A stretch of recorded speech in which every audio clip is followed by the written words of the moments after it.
I don't know if you guys watched the last video where I talked about Star Wars and how Star Wars needed a good game, and I was excited for Battlefront, and then the game turned out shit. Yeah, I'm a little disappointed. I'm still disappointed, and it hurts because I'm a huge fan of Star Wars. I love Star Wars. I've watched Star Wars when I was a kid, and recently we've been getting a lot of bad Star Wars games, and it sucks because the last good one I believe we got was Jedi Fallen Order, and that was a good game. That was a game that was influenced by something that was already great, a Souls-like game but in the Star Wars universe, and it was great. It was very well made. And then they came out with this game. Although it is great, my god, it's like running on a treadmill where the tread is like ripped apart, and on top of that there's somebody pulling you from the back. It sucked if you didn't have a good computer. And now we have Ubisoft's Star Wars Outlaws, and I'm not gonna lie, the first trailer that came out earlier this year, it looked promising. I mean, the gameplay looked cool. The seamless gameplay from going to the surface of the planet to the stars, it looked cool. It reminded me of No Man's Sky, but we are talking about Ubisoft here, a company that makes games that should be amazing feel shallow. A company that used to make great games, but now they feel like carbon copies of each other. And yeah, there are some promises with Star Wars Outlaws, like the fact that it's Star Wars, the story looks okay, but there's already some red tape already all over this thing. But as far as I know, Ubisoft has done a good job in terms of releasing their games. They're playable, they're not broken. Avatar's Frontiers of Pandora, heard it was good at launch.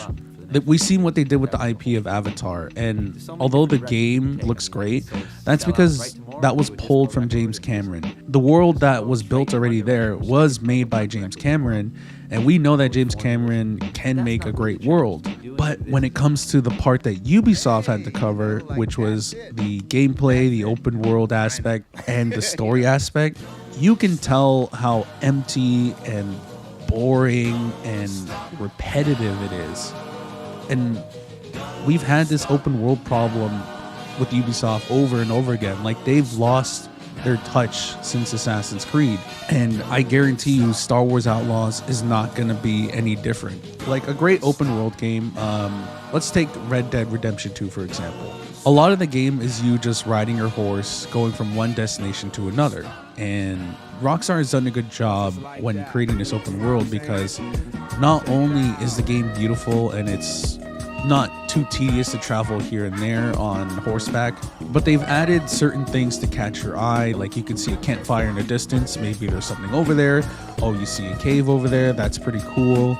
And then you also have the interactions on the road. Like, for example, the bounty hunters can pop up anytime. There's a person stuck under a horse, maybe you can help them, and then boom, leads to side objective. Whereas Ubisoft, they kind of have this dumb formula where their game is just, hey, there's an outpost here, go infiltrate it, set it free, now people can move in there. And it's just rinse and repeat, rinse and repeat.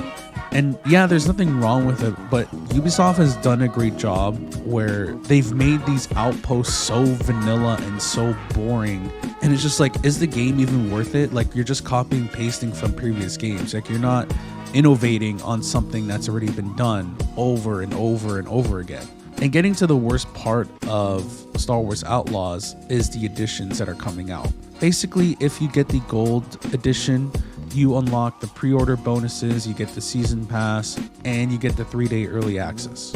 And yeah, although you're paying for the season pass, what I find ridiculous is the fact that one of the missions that is actually related to a certain character known as Jabba the Hutt is apparently locked behind the season pass. So if you want to get the full experience of this game, you're gonna have to put in a little bit of extra money. And I've had a problem with this for a long time now.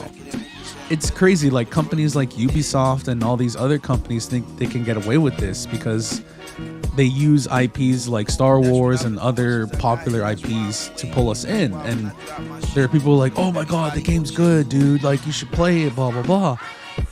And it sucks because I want a good Star Wars game, and this is already looking like the worst game that isn't out already. And what's crazy to me is that this is a single player game. This is not a multiplayer game. It would make sense if it's a multiplayer game to hide certain things behind DLC, but this is a single player game where everything should be available, but it's not. It sucks because I've been wanting a good Star Wars game for such a long time, and now I have to wait even longer. I'm not excited for this game. Star Wars Outlaws doesn't look like it's going to be a good game at all. But yeah, guys, I hope you enjoyed the video. If you like it, please subscribe to the channel. We upload a video every week. Write down in the comments down below, do you think Star Wars Outlaws is already putting the nail in the coffin? Is it going to be a bad game? Or do you think it's going to be a good game? And if you want more content from me, please follow my Twitch at twitch.tv/rjinthecave. I stream a lot of games, so recently we've been streaming Diablo 4, and we do community streams every Thursday. So if you're looking for a group of people to hang out with, please follow and check us out, but don't be weird. And again, I thank you for watching, and I hope you enjoyed it. There's plenty more to come, and yeah, see you guys next week. Stay safe, stay beautiful. Love y'all. It wasn't easy on the rise to the top without no paper or the change.